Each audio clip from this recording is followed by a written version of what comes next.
Најмалку 9 лаборатории и компании во светот во моментов развиваат вакцини против ковид, кои се даваат во форма на спреови за нос наместо инјекции, покажуваат најновите податоци на Светска здравствена организација. Покрај тоа што се помалку непријатни од боткањето со игла, овие вакцини би можеле да бидат поефикасни од инјекциите во запирање на коронавирусот, онаму каде што прво влегува во телото, а со спречување на вирусот да се размножува во нашиот нос и грло. Назалните вакцини би можеле да бидат подобри во спречување на трансмисијата на вирусот од човек на човек. А ова е од особено важност со оглед на ширењето на варијантата на Омикрон. Повеќе од овие вакцини се во рана или во средна фаза на тестирање, така што не е јасно кога и дале ќе се стават во употреба.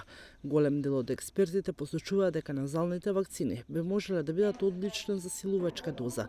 Лидерите пак на Светска здравствена организација изјавија дека високо заразениот сој Омикрон на коронавирусот создава помалку опасен тек на COVID-19 од глобално доминантниот делта сој, но не треба да се карактеризира како благ, бидејќи негативните рекорди паѓаат низ целиот свет.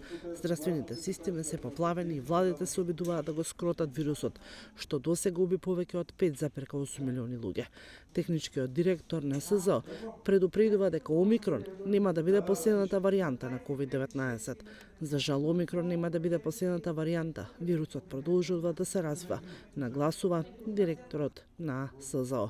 Во својот неделен извештај, Светска здравствена организација соопшти дека бројот на случаи во неделата на 2 јануари скокнал на 71% во споредба со претходната недела на 9,5 милиони, додека стапката на смртност паднала за 10% на 41.000.